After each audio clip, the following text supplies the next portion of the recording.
कुछ दिन पहले यहाँ लेबर यहाँ से मतलब रोजगार नहीं है तो लेबर उत्तराखंड में फंसे थे। आप ही की सरकार ने मोदी जी की पहल से लोगों को बचाया गया, तो सर इस पर क्या काम कीजिएगा? देखिए, आपने जो बात कही ये हर झारखंड निवासी के दिल का प्रश्न है और मैं आपका आभार व्यक्त करता हूं कि आप ये पूछ रहे हैं।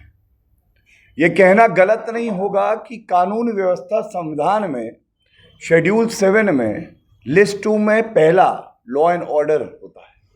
ये राज्य सरकार का विषय होता है, लेकिन झारखंड की हालत ये है, कानून व्यवस्था ध्वस्त है, हेमंत सोरेन मस्त है। उनको लूट खसोट करनी है, वो माइनिंग का पट्टा खुद को देते हैं। तो ये हमारी प्रतिबद्धता है। अब ये सुनिश्चित हो चुका है पहले चरण के मतदान के बाद कि भारतीय जनता पार्टी और एनडीए की सरकार आने वाली है।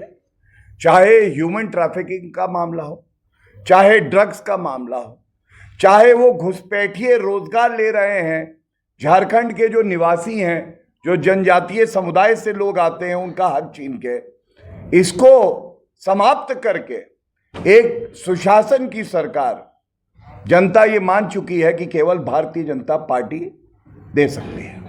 एक सवाल है हमारा कि मान लीजिए कि रिजल्ट के बाद कुछ ऐसा हिसाब किताब बनता है, क्या हेमंत सोरेन के साथ आप जाना चाहेंगे उनके चेहरे पर? देखिए, आप मीडिया का चौथा स्तंभ है, आपका बहुत सम्मान हम लोग सब करते हैं यहाँ पे, लेकिन इतना ही कहूँगा और सह सम्मान कहूँगा, कहाँ पड़े हो चक्कर में, कोई नहीं है टक्कर में। मैं 2/3 सीटों की बात कर रहा हूं और आप कह रहे हैं इधर उधर। जनता मन बना चुकी है। फिर से कहूंगा, कहां पड़े हो चक्कर में, कोई नहीं है टक्कर में। आप कैसे पता लगा आपको कि 2/3 सीटें आ रही है?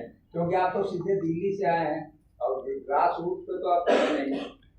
देखिए, जैसे आप हमारे भाई हैं, ऐसे हमारे तमाम भाई झारखंड में हैं। और भारतीय जनता पार्टी की एक खूबी आप भी जानते हैं, जमीन से जुड़ी अगर कोई पार्टी है तो भारतीय जनता पार्टी और एनडीए है। और क्योंकि मैं पेशे से वरिष्ठ अधिवक्ता हूं, हमारे अधिवक्ता बंधु भी हैं झारखंड में, और सब एक बात कह रहे हैं, चाहे बुद्धिजीवी हों, चाहे जनजातीय समुदाय के लोग हों, चाहे पिछड़े वर्ग के हों, चाहे महिलाएं हों, चाहे युवा हों, चाहे मजदूर हों, हर दिल की एक ही पुकार, भारतीय जनता पार्टी बार बार। गौरव जी, जैसा कि आपने अभी जो है प्रेस वार्ता में कहा कि सारे जगह चुनाव के पहले जितने सारे वादे किए जाते हैं वो वादा पूरा नहीं होता है, तो क्या इसके ऊपर में कोई विधेयक पास करवाएंगे केंद्र सरकार से कि अभी कोई दल भी वादा नहीं कर सके और जो वादा करे वो पूरा करे? ऐसा कुछ नियम? देखिए, आपने बहुत अच्छी बात कही है, लेकिन प्रवक्ता की एक मर्यादा होती है, उस मर्यादा को मैं लांघूंगा नहीं। लेकिन एक अच्छी बात आपको बताता हूं, पूरे भारत की जनता एक बात जानती है, मोदी जी की गारंटी से बड़ी कोई गारंटी भारत में तो नहीं है। और जब भारतीय जनता पार्टी की सरकार आती है तो वादे पूरे होते हैं, और वो वादे भी पूरे होते हैं जो 70 साल में कोई कर नहीं पाया। अनुच्छेद 370 संशोधित कर दिया। हमने देखा किस तरह से महिलाओं को आरक्षण मिलेगा, संविधान संशोधन से हुआ। इकोनॉमिकली वीकर सेक्शन को आरक्षण मिलेगा 10%, संविधान संशोधन से हुआ। और आप मुझे बताइए, कानून लाने की आप बात कर रहे हैं, जनता ने तो मन बना लिया है, इनका सुपड़ा साफ कर देंगे पूरे देश में, झारखंड से हटा देंगे। जब कहीं सरकार ही नहीं होगी तो फिर ये वादे कैसे करेंगे? भारतीय जनता पार्टी आएगी, वादे पूरे करेंगे। मुख्यमंत्री देवघर इलाके में थे और उन्होंने कहा बहुत सारे चिरमार यहाँ घूम रहे हैं, लोकतंत्र चोर घूम रहे हैं, सांसद चोर, विधायक चोर घूम रहे हैं, जो झारखंड में षड्यंत्र पर षड्यंत्र करने की कोशिश कर रहे हैं। सीएम ने आरोप लगाया। देखिए, जिसकी जैसी सोच होती है वो वैसी ही बातें करता है। और क्योंकि मुख्यमंत्री पद पे हैं, इसलिए मैं कोई अपशब्द का इस्तेमाल नहीं करूंगा, लेकिन यह भी सच्चाई है कि मुख्यमंत्री होने के साथ वो भ्रष्टाचार के आरोप में एक अभियुक्त हैं। 10 समन आए और उनमें हिम्मत नहीं थी कि सामने आके उत्तर दे दे, दूध का दूध और पानी का पानी कर दे। खनन घोटाला करेंगे तो वो करेंगे, गलती से मिस्टेक हो गई, खुद उन्होंने कहा कि मैंने अपना माइनिंग पट्टा दिया और उसके बाद उसको कैंसिल कर दिया।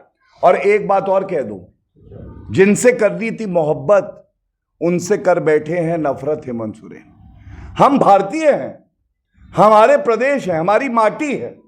अगर भगवान बिरसा मुंडा जी का आशीर्वाद लेने हम लोग आए हैं तो हमारे लिए आपत्तिजनक शब्द, और जो भारत के नागरिक नहीं है, घुसपैठी है, केवल उनका धर्म, क्योंकि इनको अपना भविष्य का वोट बैंक लगता है, उनसे इलू इलू, उनसे मोहब्बत, ये कैसा रवैया है? हेमंत सोरेन जी से पूछिएगा। बहुत बहुत धन्यवाद। कौन टिका रहेगा? अगर वो भारत विरोधी, झारखंड विरोधी बात करते हैं तो हम लोग देशभक्तों के साथ खड़े हैं। और इस पावन भूमि पर भगवान बिरसा मुंडा जी ने वो कर दिखाया था जिसकी कल्पना कोई आदमी नहीं कर सकता। पराक्रम, देशभक्ति, इसका प्रतीक थे वो। उस विचारधारा को भारतीय जनता पार्टी आगे बढ़ा रही है।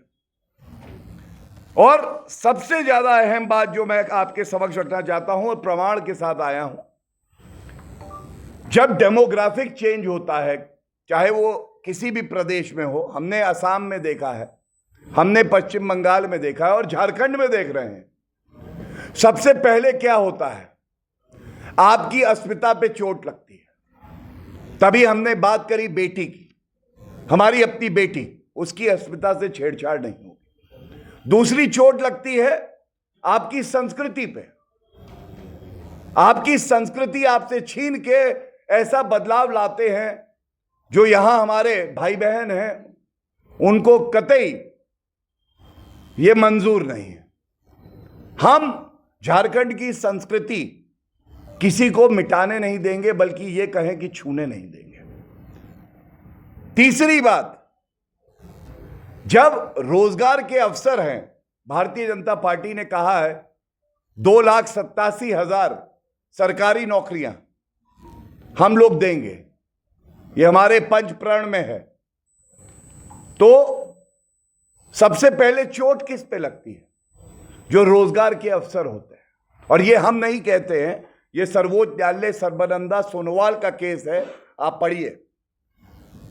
राष्ट्रीय सुरक्षा और प्रदेश की सुरक्षा पे खतरा हो जाता है, क्योंकि ये जो घुसपैठिए हैं, इनको हमसे प्यार नहीं है, हमारी माटी से प्यार नहीं है, इन्हें हमारे भाई बहनों से प्यार नहीं, इनका मकसद कुछ और है। और दुख की बात है, राष्ट्र सुरक्षा के मामले में, झारखंड की संस्कृति के मामले में, हमारी बहनों की, बेटियों की अस्मिता के मामले में जेएमएम और कांग्रेस पार्टी चुप्पी साधे हुई, मुंह में दही जम गई है। क्या यह चिंताजनक नहीं है? किस तरह से हमारी बहन सीता सोरेन जी का अपमान होता है, उनको रिजेक्टेड माल बुला देते हैं, और जिस देवर को अपना धर्म निभाना था, वो महिला अस्मिता के लिए एक शब्द नहीं बोल पाया। यह चिंताजनक है। और सबसे बड़ी बात है, देखिए मेरे हाथ में 20 सितंबर 2024 का उच्च न्यायालय का एक फैसला है। उच्च न्यायालय ने क्या लिखा है, मैं आपके समक्ष रखते हुए फिर अपनी बात को रखूंगा। उच्च न्यायालय ने डेमोग्राफिक चेंज का जब मुद्दा उठा तो कहा, it is in the view of the above that the court is satisfied and has reached to the conclusion that there is no denial that the problem of decline in demography of the tribal population, and I repeat, decline in the demography of the tribal population is currently affecting the population matrix of the state of Jharkhand. And then they went on to constitute a fact-finding body in the next paragraph. उन्होंने माना जो हमारी संस्कृति है उसको खतरा है घुसपैठियों से। ये फैसला आज भी अडिग है, अटल है, इसको निरस्त नहीं किया गया। तो ये जो पहलू हमने रखे हैं, ये इसलिए आवश्यक हो गए, जेएमएम और कांग्रेस को समझना होगा, चुनाव आते जाते रहते हैं, देश की सुरक्षा, देश हित झारखंड के निवासियों की पहचान, उनकी संस्कृति, उनकी अस्मिता, इसके साथ खिलवाड़ नहीं हो सकता है। जो काम तुष्टीकरण की राजनीति करते हुए घुसपैठियों को अपना वोट बैंक समझ के जेएमएम और कांग्रेस कर रही है, और इसका करारा जवाब झारखंड की जनता देने जा रही है। हमें यकीन है कि 2/3 सीटें भारतीय जनता पार्टी की और एनडीए की आएंगी, और एक मजबूत संदेश तुष्टीकरण करने वाली पार्टियों को जाएगा कि अगर भरोसा करना है तो भारतीय नागरिकों पे करो, भरोसा करना है तो उस प्रदेश झारखंड की जनता पे करो, घुसपैठियों पे नहीं। बहुत बहुत धन्यवाद।